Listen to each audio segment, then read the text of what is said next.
sang pewaris tunggal. 17. Sungguh luar biasa. Tidak ada jalan bagi Dion dan Ivory untuk bisa masuk ke dalam toko HP, karena para pengunjung toko secara bergiliran meminta Dion untuk berfoto bersama di depan mobilnya. Dion tak bisa mengelak, karena desakan kerumunan manusia yang gila dengan berita terus memepetnya. Melihat kejadian itu, Ivory berinisiatif memanggil 100 pengawal keluarga Birawa untuk datang dalam waktu 1 menit. Sementara itu, Dion terus dipepet oleh orang-orang yang ingin mendapatkan fotonya, tanpa mampu mengelak juga menolak. Tak lama berselang, seratusan orang berbadan tegap datang, menyeruak kerumunan di dekat Dion dan menghalau mereka. Penampilan seratusan pengawal yang sangar membuat orang-orang yang mengerumuni Dion menjadi kecut dan mundur teratur, walaupun di hati mereka menggerutu, karena telah hilang kesempatan untuk bisa berfoto dengan pemilik mobil mewah itu. Kini posisi Dion terbebas dari kerumunan. Bergegas Ivory mendekatinya, lantas membungkuk hormat ke arah Dion, diikuti oleh seratusan pengawal itu. Mereka mengetahui jati diri Dion, karena merekalah yang selama ini terus mengawasi Dion. Pengawal itu tidak pernah berada jauh dari Dion, karena mereka bertanggung jawab atas keselamatan dan hidup Dion. Maka ketika Ivory menghubungi mereka, tak lama berselang datang dan membebaskan Dion dari kerumunan. "Mari kita masuk tuan," kata Ivory mengajak Dion untuk masuk ke toko. Kemudian memandang seratusan pengawal itu penuh arti dan terkesan memerintah. 20 orang pengawal maju ke depan, sementara 80 lainnya menyebar di sekitar toko dan mobil Dion. Dion dan Ivory masuk ke dalam toko, dikawal oleh 20 orang pengawal berbadan tegap. Kehadiran mereka tentu saja membuat pengunjung menjadi heboh dan sedikit takut. Orang seperti apa yang berbelanja di toko, dikawal oleh pengawal yang kuat-kuat, ditambah lagi puluhan pengawal yang berada di luar. Pemilik toko tentu saja ketakutan, tidak berani main-main dengan pelanggan misterius mereka. Manajer dan pemilik toko HP langsung yang melayani Dion. "Selamat pagi tuan. Apa yang bisa kami bantu?" tanya pemilik toko sambil membungkuk. Dion yang ditanya tidak menjawab. Dia malah menoleh ke Ivory, memberi kode agar dia saja menjelaskan tujuan mereka. "Bawakan 2 merek handphone dengan performa bagus ke sini," perintah Ivory tanpa berbasa-basi lagi. "Baik nona," jawab mereka serempak. Pemilik toko juga manajer bergegas pergi ke arah etalase, dan mengambil 2 merek HP yang tersimpan di kotak khusus. "Ini handphone terbaru Galaxy Z Fold 2. Harga 33.888.000 dengan RAM 12 GB. Dan memori internal 256 GB. Dan iPhone 12 Pro Max. Harga 26.999.000 dengan RAM 6 GB. Dan memori internal 512 GB. Manajer toko yang memberi penjelasan berkeringat dingin. Suatu hal yang belum pernah dialaminya. Apalagi pemilik toko. Seumur-umur belum pernah mendapatkan pelanggan yang dikawal banyak orang seperti itu.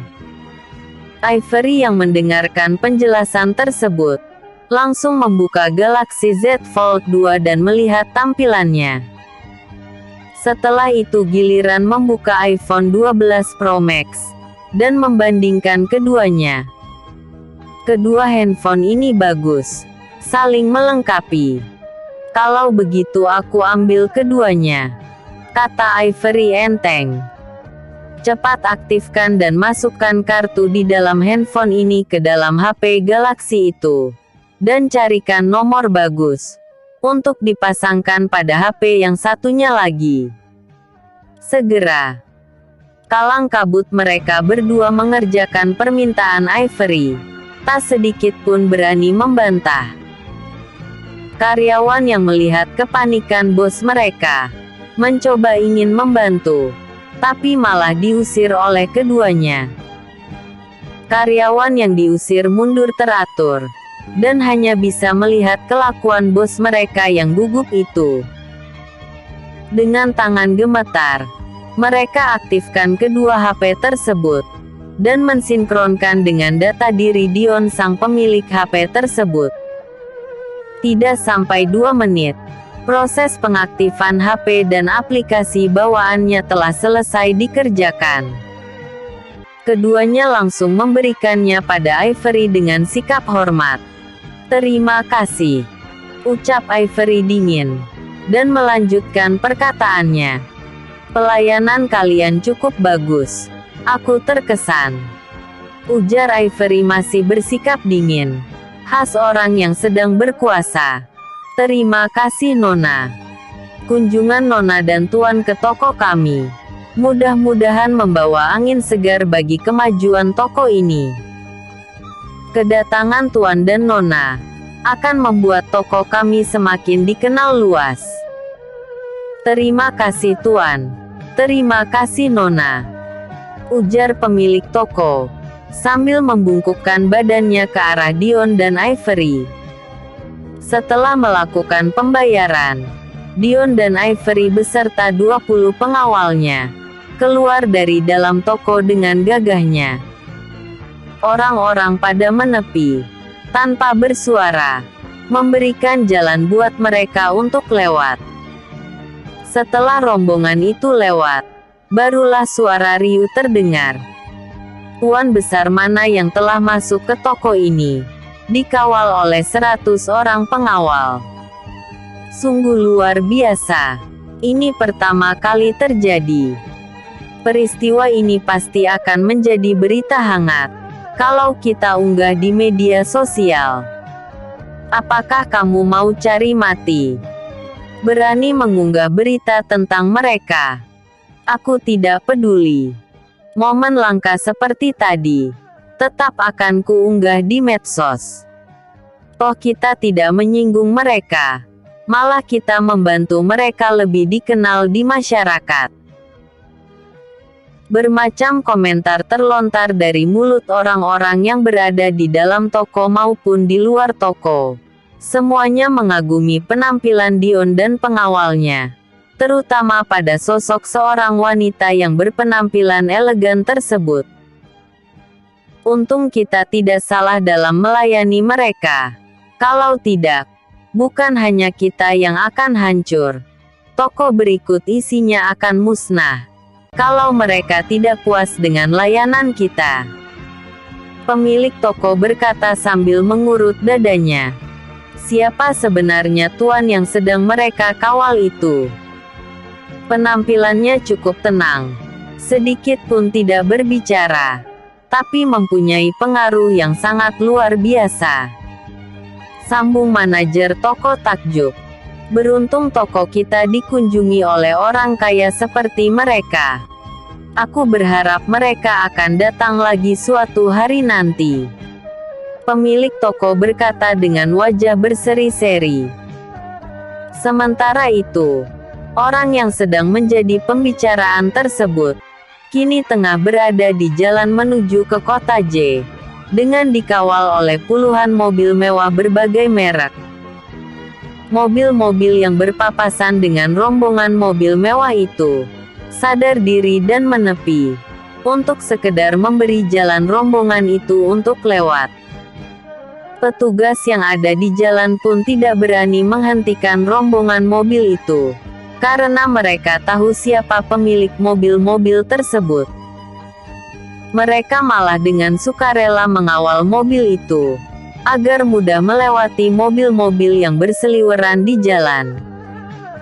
Dengan dikawal oleh beberapa mobil petugas, rombongan itu dengan mudah menembus keramaian. Tidak ada kendala yang berarti yang mereka temui. 1,5 jam kemudian, rombongan mobil itu pun sampai di tempat tujuan. Bersamaan dengan lewatnya rombongan mobil Dion, yang dikawal oleh puluhan mobil mewah, juga mobil petugas, berita di media sosial pun bermunculan, dan menjadi pembicaraan hangat serta booming. Bagaimana tidak booming?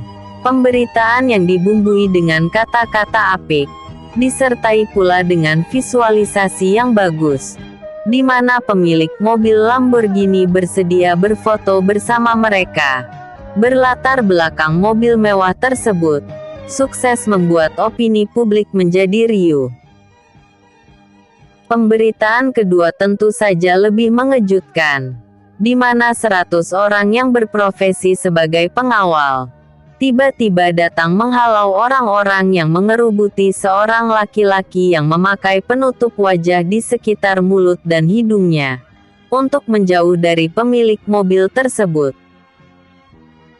Berita ketiga, dalam bentuk video, ini yang lebih menghebohkan, di mana puluhan mobil mewah mengawal mobil Lamborghini itu di jalan. Ditambah lagi dengan adanya beberapa mobil petugas bersama rombongan mobil mewah itu. Ketiga berita itu, tentu saja membuat spekulasi yang ambigu. Siapa sebenarnya orang yang sedang dikawal tersebut? Keluarga Wolf, termasuk juga Jasmine, tentu saja mengikuti berita yang menghebohkan tersebut. Banyak di antara anak-anak gadis keluarga itu yang masih melajang, berangan-angan ingin berada di rombongan itu, tentu saja sebagai pacar, atau lebih tinggi lagi sebagai istri pemilik mobil mewah itu. Jasmine yang sudah menetapkan hari pernikahan dengan Brian pun menjadi goyah, membayangkan kalau yang berada di dalam mobil Lamborghini itu adalah calon suaminya, Brian. Siapa orang kaya itu? Kalau aku bisa mendapatkannya, tentu keluarga Wolf akan semakin jaya. Aku malah ingin menjadi istrinya. Kalau pemilik mobil itu belum menikah, aku rela menjadi simpanannya, asal bisa bersama dengannya walaupun semu. Lihat, orang yang difoto itu perawakannya seperti Dion. Ya, itu Dion. Aku yakin, gembel seperti dia, mana mungkin bisa beli mobil. Makan saja dia numpang dengan kita. Jasmine, kau lebih mengenalnya. Bukankah orang itu Dion? Jasmine yang ditanya tidak bereaksi. Dia malah mematikan handphonenya, setelah memastikan bahwa orang yang ada di dalam pemberitaan itu bukanlah Dion, mantan suaminya. Aku tidak salah memilih. Brian adalah masa depanku. Dia kaya dan mempunyai pekerjaan yang mapan. Tidak seperti Dion, si pecundang itu. Kerjanya cuma minta makan dengan keluargaku. Dasar gembel tidak berguna. Di mana dia sekarang? Apakah masih hidup atau sudah mati? 18. Penculikan Dion. Bagus kalau gembel itu sudah mati. Jadi keberadaannya tidak akan dikenang orang lagi. Hilang juga rasa malu kita. Tapi tunggu dulu, ujar salah seorang gadis keluarga Wolf, sambil menepuk-nepukkan telapak tangannya, meminta yang lain untuk diam. Beberapa hari lalu, Tuan Brian mengatakan, bertemu dengan Dion di showroom mobil untuk mengemis. Begitu juga di Hotel Sky yang sangat terkenal itu. Di hotel itu, dia diketahui juga sedang berusaha mengemis pada tamu hotel, hingga dia ditangkap dan diinterogasi langsung oleh pemilik hotel. Sungguh menjijikkan kelakuannya. ujar gadis itu dengan mimik wajah yang sangat menyebalkan. Sekali anjing, tetaplah anjing. Tidak bisa berubah menjadi makhluk yang lebih baik. Celetuk gadis lainnya. Sial benar ini bagiku, karena pernah menikah dengannya. Butuh 7 hari untuk membersihkan dan menghilangkan kuman dari tubuhnya di gudang belakang itu. Sial, sial, sial, teriak Jasmine, menggerutu kesal karena jijik. Kalau aku bertemu dengannya lagi, akan kurobek mulutnya yang bau itu. Sambung Jasmine lagi geram. Bermacam-macam komentar negatif keluar dari mulut mereka yang tajam. Semuanya dialamatkan pada Dion. Komentar negatif itu menunjukkan ketidaktahuan mereka tentang jati diri Dion yang sebenarnya. Kalau mereka tahu siapa Dion saat ini, maka mereka akan datang merangkak, menyembah-nyembah, sambil mengemis pada Dion, untuk menerima mereka. Sementara itu, karena dikawal oleh puluhan mobil mewah, dan 4 mobil petugas, perjalanan Dion dan rombongannya menjadi lancar. Tidak ada kendala berarti yang mereka temui. Hanya membutuhkan waktu kurang dari 2 jam. Rombongan mobil itu pun sampai ke tempat tujuan. Kini Dion sudah berada di kompleks kediaman Tuan Mahesa Birawa yang sangat megah itu. Dari luarnya saja sudah kelihatan kalau rumah kediaman kakeknya benar-benar mewah dan megah. Bentuk fasad rumahnya saja sudah sangat luar biasa. Ditambah lagi dengan pagar tinggi yang mengelilingi areal seluas kurang lebih 10.000 meter persegi. Begitu masuk ke dalam pagar, terlihat bentuk beberapa bangunan yang benar-benar besar, dengan 4 pilar di masing-masing bangunan itu, berukir simetris yang menambah megahnya rumah-rumah tersebut. Jendela-jendela besar juga pintu terpampang di sekeliling rumah bergaya modern, dengan 4 kolom detail holding, semakin menambah penampilan rumah itu tampak elegan dan mewah. Begitu masuk ke dalamnya, terdapat foyer yang lumayan luas, berisi puluhan karya seni yang sangat cantik, dan terkesan mahal, berlantai marmer yang sangat halus dan jernih. Setelah ruang foyer, Dion langsung dibawa ke ruang tamu yang cukup luas. Di sana terdapat belasan sofa besar, berbahan kulit yang halus dan empuk.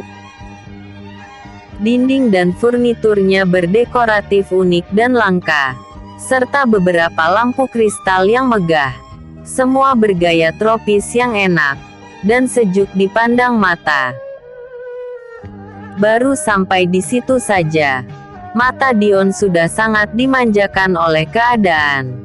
Belum lagi bagaimana bentuk kamar, dapur, ruang keluarga dan lain sebagainya. Dion dipersilakan duduk oleh Nona Ivory, didampingi oleh seorang lelaki yang kelihatannya kepala urusan rumah tangga sambil tetap berdiri di belakang Dion. Di sekeliling Dion terdapat puluhan orang lagi yang berperawakan kekar dan berotot, juga sedang berdiri diam, dengan sikap hormat pada Dion. "Selamat datang cucuku. Sudah lama tidak bertemu," sapa sebuah suara berat dari seorang pria tua, berumur sekitar 65 atau 70 tahun, sambil berjalan menuju ke arah Dion, dengan tangan terentang, seperti ingin memeluk seseorang. Dion yang mendengar suara tersebut menoleh ke samping kanan, dan mendapati sesosok laki-laki sedang berjalan ke arahnya sambil tersenyum lebar. Sesaat Dion terdiam, tidak tahu apa yang harus dilakukannya. Apakah harus sedih atau bahagia? dan menyambut pelukan dari laki-laki tua itu, atau diam saja. Menyadari orang yang disapa tidak bereaksi, lelaki tua itu tidak marah, malah semakin mendekat dan segera memeluk Dion dengan eratnya. Sekian lama berlalu, pelukan lelaki tua itu belum juga dilepaskan. Nafas Dion sudah tersengal-sengal. Lalu dia berkata, "Tolong lepaskan pelukan Anda, Tuan. Dada saya sesak." Ujar Dion memohon untuk dilepaskan tanpa sadar. "Hahaha. Sejak kapan cucuku tidak mengenaliku? Ini kakekmu, Dion. Apakah kau sudah lupa dengan wajah kakekmu sendiri?"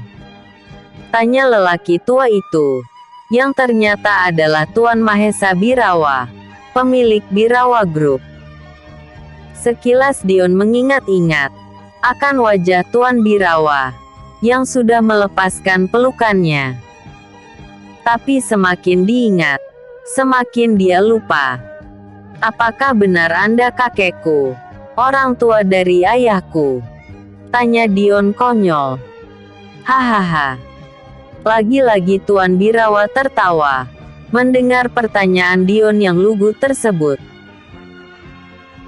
"Kalau aku sudah memanggilmu cucu, berarti benar ayahmu Bima Birawa adalah anakku, dan ibumu Ambarwati adalah menantuku, dan kau Dion Mahesa Birawa adalah cucu kandungku." Jawab Tuan Birawa sambil berkelakar. Ternyata seorang yang dikenal dengan Tuan Penguasa Birawa Group, tidak seseram yang diberitakan di luaran sana, dan tidak makan orang pun. Guman Dion dalam hati. "Sekarang panggil aku Eyang Mahesa. Aku adalah kakek kandungmu. Sudah sekian tahun kau hilang dari kehidupan kakek, ayah dan ibumu. Karena terlalu sedih kehilanganmu, menjadi depresi. Dan akhirnya mereka berdua meninggal, dengan membawa kesedihan tiada taraf akibat dari kepergianmu. Sekarang kakek sangat bersyukur, karena cucu kakek satu-satunya masih hidup. Jadi masih ada harapan bagi kakek untuk meneruskan Tra Birawa melaluimu." Ucap kakek Birawa sambil menitikkan air mata. Dion yang sedari tadi hanya diam saja, merasa tersentuh hatinya oleh ketulusan kasih sayang kakek Birawa terhadapnya.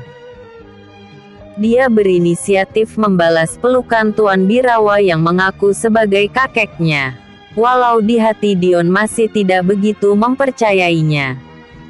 Kenapa yang demikian itu bisa terjadi? Apakah Dion benar-benar lupa, atau sengaja tidak mengakui Tuan Birawa sebagai kakeknya? Saat itu Dion baru berusia 10 tahun. Saat dia diculik oleh sindikat perdagangan manusia, dan membawanya kabur dari sekolahnya, demi untuk mendapatkan tebusan tinggi dari kakeknya. Saat itu, Dion sedang menunggu dijemput oleh sopir, yang selalu mengantar jemputnya ke sekolah.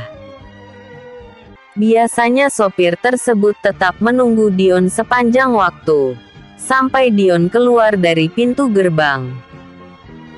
Tapi saat itu, sopir sekaligus pengawal tuan muda Dion, sedang membuang hajat kecil di toilet umum, yang ada di sekitar areal sekolah. Saat menunggu itulah, tiba-tiba datang 4 orang lelaki, yang memakai penutup kepala menghampiri Dion, dan segera mengangkat tubuhnya, serta memasukkannya ke dalam mobil mereka secara paksa. Mulut Dion disumpal dengan kain, sehingga teriakannya tidak terdengar oleh siapapun.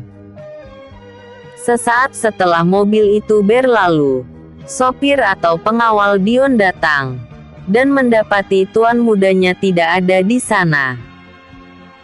Tentu saja sopir tersebut panik, dan berusaha mencari tahu keberadaan tuan mudanya. Dia berlari ke sana kemari mencari Dion, tapi tetap saja tidak ditemukan. Kebetulan saat kejadian penculikan tersebut, ada seorang wanita parubaya sedang berjalan di dekat pintu gerbang sekolah. Tapi dia tidak berani mencegah penculikan tersebut. Jadi dia lari bersembunyi di dalam pekarangan sekolah. Perempuan itu segera memberitahukan kepada pengawal Dion bahwa tuan mudanya telah diculik oleh 4 orang laki-laki yang tidak dikenal dan dimasukkan ke dalam mobil berplat kota lain. Penculik itu menuju arah barat dengan kecepatan tinggi. Ujarnya mengakhiri keterangannya. Setelah bertanya tentang ciri-ciri penculik tuan muda Dion, pengawal tersebut segera menyusul Dion dan menghubungi orang tuanya. Berita penculikan tuan muda keluarga Mahesa Birawa tersebut tentu saja membuat kakek dan kedua orang tuanya menjadi terkejut. Begitu juga dengan para pengawalnya. Mereka tidak menyangka bahwa ada yang berani berurusan dengan Tuan Birawa, penguasa terkaya nomor 1 di negara tersebut, dan nomor 2 di dunia. Dengan mengerahkan ribuan pengawal keluarga Birawa, dibantu oleh ratusan petugas pengamanan kota, mereka menyebar, mencari keberadaan Tuan Muda Dion di seluruh kota, dan areal yang dicurigai tempat sarang penculik tersebut. Tapi usaha pencarian itu tidak membuahkan hasil. Tuan muda yang dicari tidak kunjung ditemukan. Walaupun sarang penculik berhasil dihancurkan, ketua mafia penculik itu mati. Ratusan anak buahnya juga turut menjadi korban dalam penyerangan itu. Tapi yang dicari tidak bisa ditemukan sama sekali. Lalu kemanakah Tuan Muda Dion? Apakah dia juga tewas dalam penyerangan itu? Atau masih hidup? 19. Penguasa baru. Ternyata sebelum penggerebekan itu terjadi, Dion berhasil melepaskan diri dari sekapan penculik tersebut. Melalui jendela yang kebetulan tidak terkunci. Karena kecerobohan anak buah penculik itu sendiri, Dion berhasil kabur dan berlari masuk ke dalam hutan yang ada di belakang pondok tempatnya disekap. Entah sudah berapa jam Dion berlari, dia saja tidak tahu. Pakaian yang dikenakannya koyak di sana-sini. Karena ketakutannya, Dion berlari tanpa memperhatikan bahwa di depannya ada aliran sungai yang sangat deras. Kondisi pada saat itu sangat gelap. Dion tidak menyadari kalau dia sedang menuju aliran sungai, dan tiba-tiba tubuh Dion sudah terseret oleh derasnya aliran sungai tersebut. Tak lama sesudah itu, Dion tidak sadarkan diri karena kepalanya membentur kayu yang melintang di tengah sungai, yang mengakibatkan tubuh Dion tersangkut di dahan kayu tersebut. Pagi pun menjelang, Dion masih tidak sadarkan diri. Tubuhnya masih tersangkut di dahan pohon. Tapi saat itu, arus sungai sudah tidak sederas dan sedalam semalam. Kalau pada malam harinya, tubuh Dion seperti berada di tengah sungai. Tapi sekarang, tubuhnya sudah berada di tepi sungai. Ternyata aliran sungai semalam itu meluap karena banjir kiriman dari daerah lain. Tubuh siapa itu? Apakah sudah mati atau masih hidup? Baik, aku lihat saja. Syukur-syukur dia masih hidup, ucap seorang pria parubaya dengan wajah penasaran. Oh, ternyata anak ini masih hidup. Walau masih kecil, tapi daya tahan tubuhnya cukup kuat.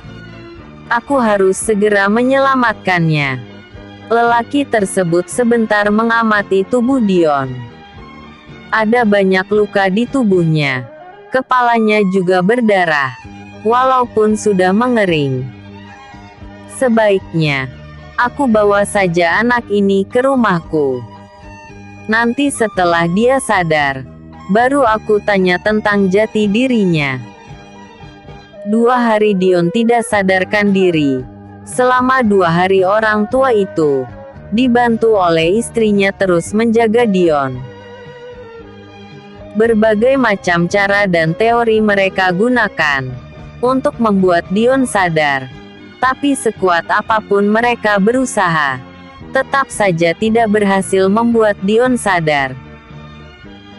Ada niat untuk membawa Dion ke kota dan dibawa ke rumah sakit, tapi jarak tempat tinggal mereka sangat jauh dari kota. Mereka hanya hidup berdua di dalam hutan. Profesi mereka adalah petani, sekaligus nelayan pinggir sungai. Walaupun sebenarnya ada perkampungan lain di seberang sungai, yang tak begitu jauh dari tempat tinggal mereka. Di perkampungan itu terdapat juga pusat kesehatan, walaupun kecil, sekolah dan tempat-tempat umum lainnya. Tapi mereka sudah terbiasa hidup menyendiri, lebih tenang dan damai. Itulah alasan mereka kalau ada yang bertanya. Jadi mereka tetap tidak membawa Dion ke kampung seberang, yang jaraknya hanya 2 km dari rumahnya untuk berobat. Mereka hanya berharap agar Dion segera siuman dari pingsannya. Hari ketiga, tepat pukul 10 pagi, Dion sadarkan diri. Tapi keluarga terisolir itu tidak tahu akan kondisi Dion, karena mereka sedang sibuk berkebun juga memasak. Setelah Dion sadar, hal pertama yang dilihatnya adalah sesuatu yang terlihat aneh di matanya. Di mana aku? Kenapa tempat ini begitu lain? Apakah aku sudah mati? Guman Dion lirih. Dion mengedarkan pandangannya ke sekeliling ruangan tempat dia terbaring. Tapi yang didapati olehnya adalah dia sedang berada di sebuah kamar yang sangat sederhana dan reot. "Siapapun, tolong aku!" teriak Dion ketakutan sendiri. Mendengar teriakan tersebut, istri dari petani itu bergegas datang ke kamar Dion dan mendapati anak yang ditolong oleh suaminya telah siuman. Hari, minggu, bulan dan tahun pun berlalu. Kini sudah hampir 5 tahun Dion hidup bersama dengan mereka. Dion pun sudah menamatkan pendidikan dasarnya. Sekarang dia tinggal melanjutkannya ke jenjang yang lebih tinggi. Tapi dia harus ke kota, karena jenjang sekolah yang lebih tinggi itu adanya di kota. Di tahun ketiga, Dion memutuskan untuk melanjutkan pendidikannya ke kota. Untuk itu, dia memilih tinggal di sebuah panti asuhan, yang tak begitu jauh dari sekolah yang diinginkannya. 3 atau 6 bulan sekali, Dion pulang ke rumah orang tua angkatnya, membantu-bantu pekerjaan mereka. Mereka senang dengan adanya Dion, karena sejatinya, mereka tidak mempunyai keturunan. Jadi Dionlah tumpuan kasih sayang mereka. Kini Dion sudah berada di tingkat terakhir sekolah menengah atas level pertama. Tinggal beberapa bulan lagi akan lulus dan meneruskan ke jenjang sekolah yang lebih tinggi lagi. Di tahun kelima, ketika dia tengah berada di jenjang sekolah atas, saat itu usia Dion baru berumur 17 tahun. Musibah menimpa keluarga kecilnya, yang selama ini telah dianggap sebagai orang tuanya. Kedua orang tua angkatnya meninggal satu persatu karena faktor umur dan kesehatannya yang terus menurun. Sekarang tidak ada lagi yang bisa diharapkan oleh Dion untuk tetap tinggal di rumah mereka. Dion memutuskan untuk pindah permanen ke kota dan menyelesaikan pendidikannya di sana. Waktu terus berlalu. Kini Dion telah dewasa dan sudah menyelesaikan pendidikannya di perguruan tinggi.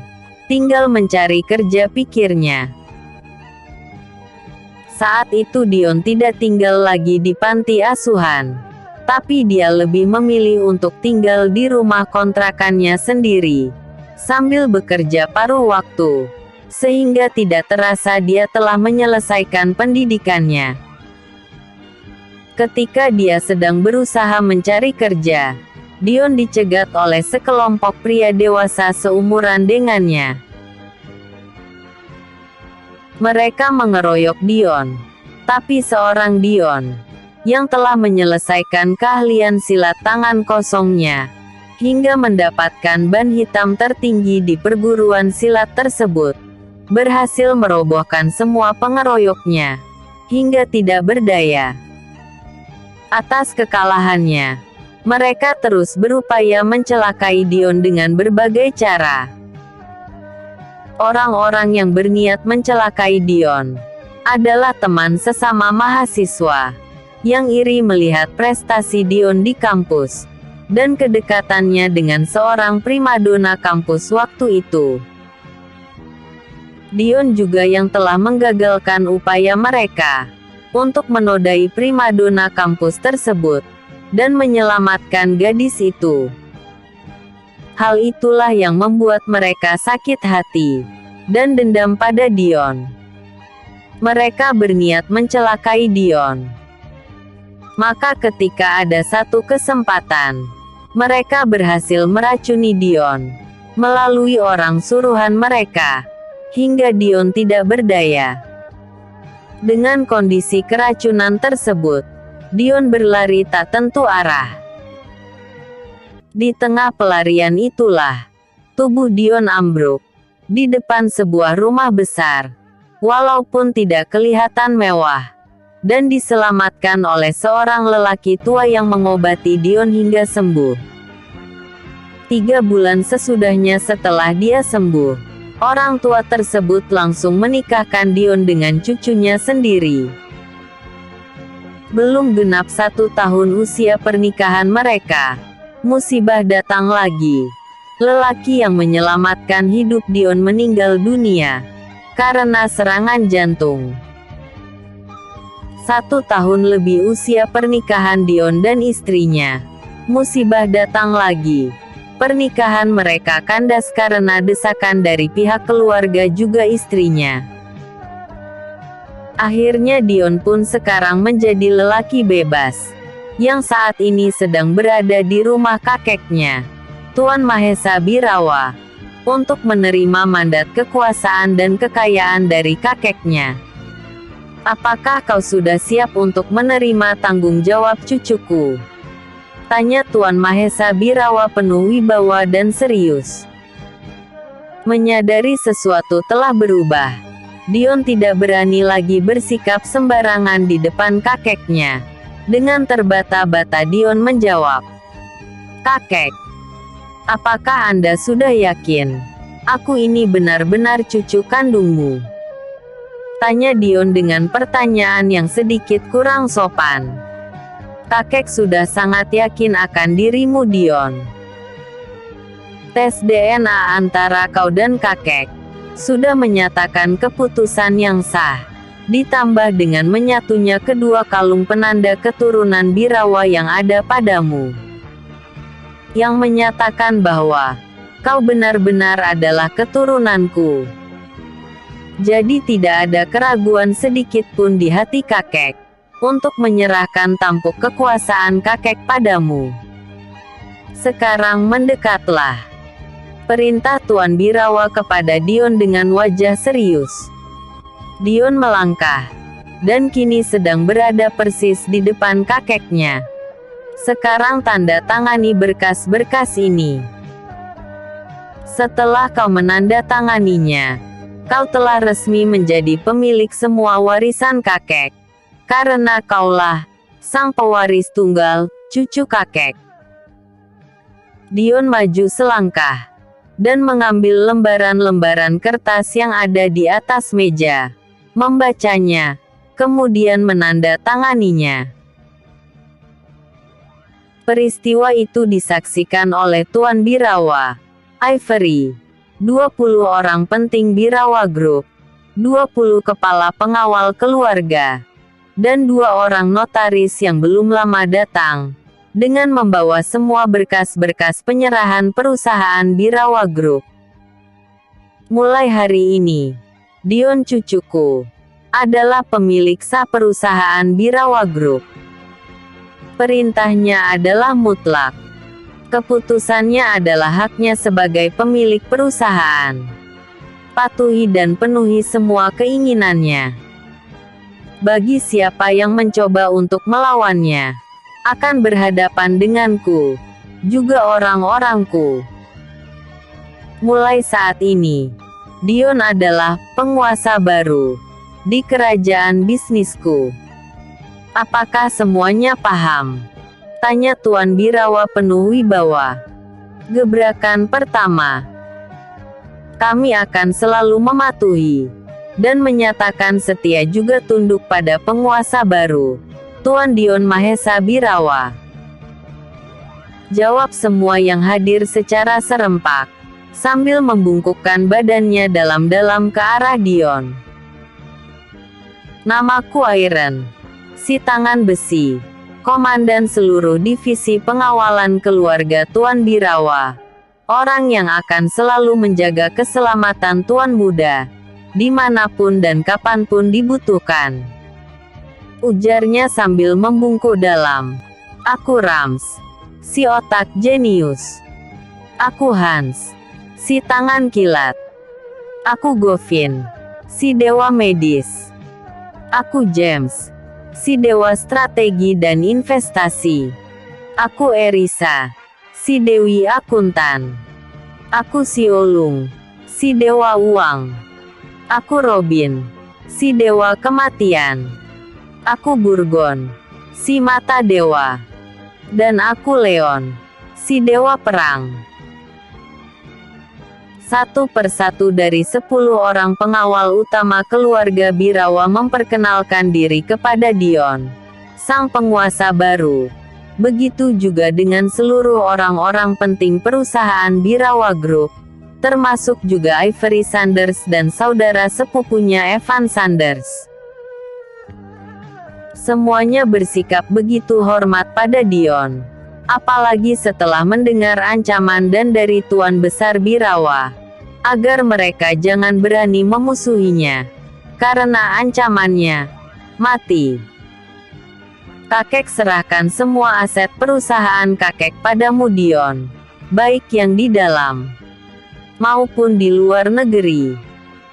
Mulai hari ini, kaulah penerus kakek untuk memegang dan mengendalikan perusahaan Birawa Group. Kakek yakin, di tangan anak muda sepertimu, perusahaan Birawa Group akan semakin berkembang. Orang-orang setia kakek akan selalu mendampingimu kapan saja kau butuhkan mereka. Apakah aku boleh bertanya, Kek? Pertanyaan Dion memotong perkataan kakeknya, dan sudah mulai akrab memanggil Tuan Birawa dengan panggilan kakek. Tentu saja. Apa yang ingin kau tanyakan? Jawab kakek Birawa penuh tanda tanya di kepalanya. Jika aku menemukan kecurangan, penyalahgunaan jabatan, apalagi korupsi uang perusahaan, apakah boleh aku menghukum mereka dengan caraku sendiri? Tanya Dion tanpa sedikit pun menyembunyikan keinginannya.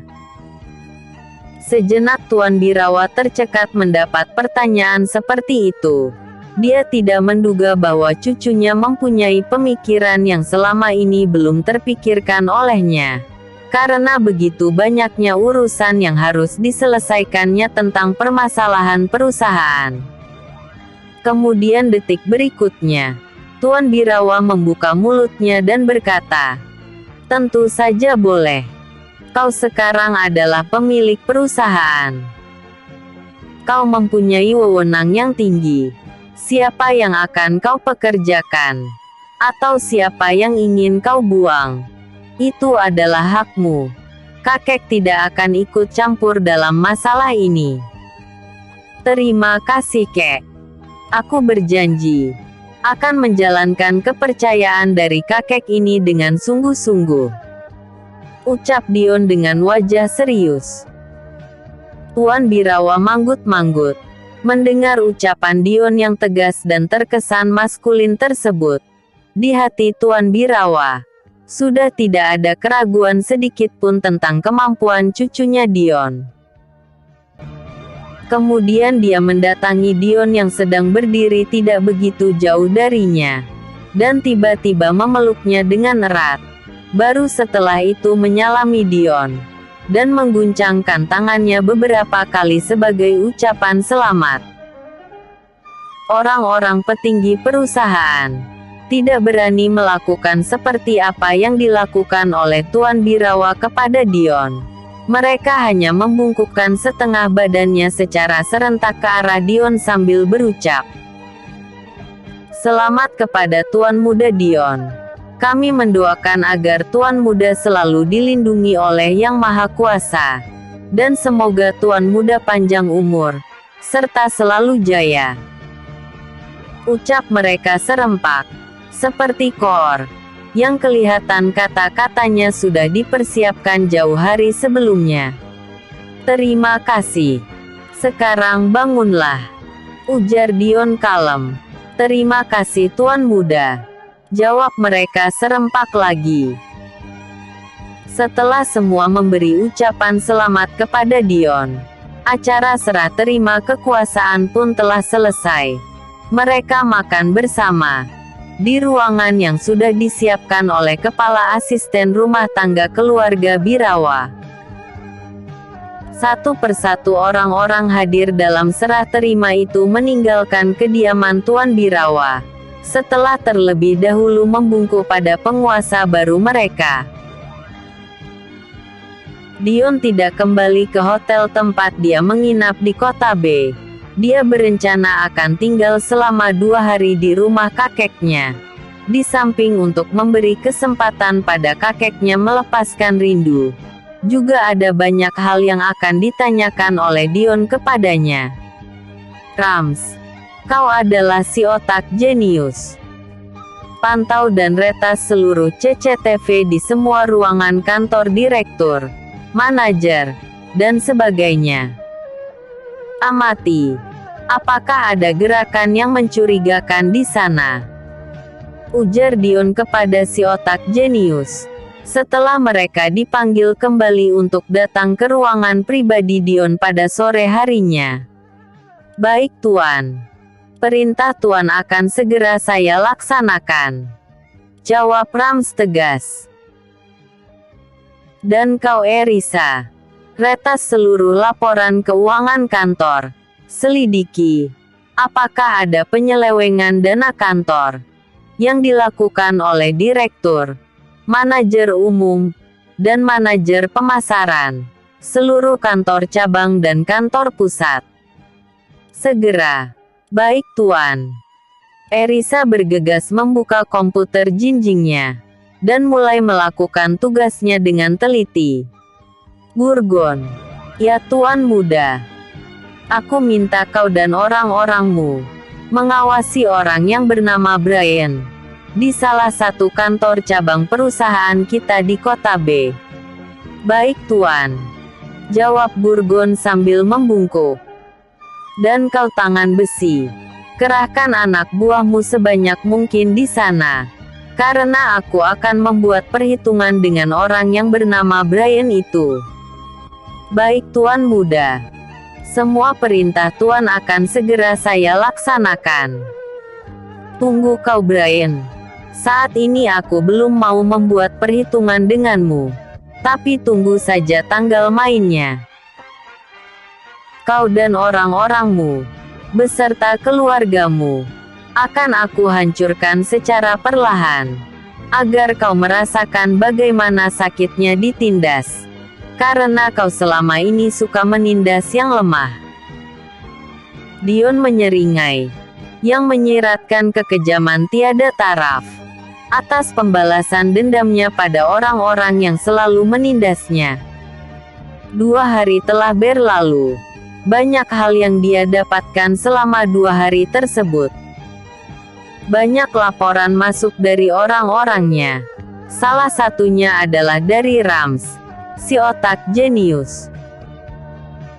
Dari hasil pemantauannya, meretas seluruh jaringan CCTV kantor didapati. Ada pergerakan yang mencurigakan dari beberapa direktur perusahaan, manajer keuangan, dan manajer pemasaran dan lain sebagainya. Dari pantauan CCTV diketahui, ada banyak kejadian yang terekam di sana. Dion segera memerintahkan kepada si otak jenius untuk menyalin rekaman tersebut dan pada waktunya akan ditampilkan.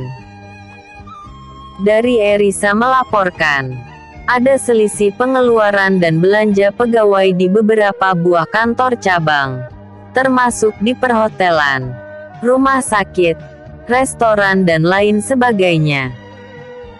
Ada juga pengeluaran atas nama pribadi, dan orang-orangnya sudah didata satu persatu. Aliran dana perusahaan tersebut masuk ke rekening perorangan setingkat direktur, manajer umum, dan manajer pemasaran. Bahkan ada yang masuk ke rekening keluarga. Tapi semua itu tidak luput dari peretasan Erisa. Tugas selanjutnya adalah berada di tangan otak jenius.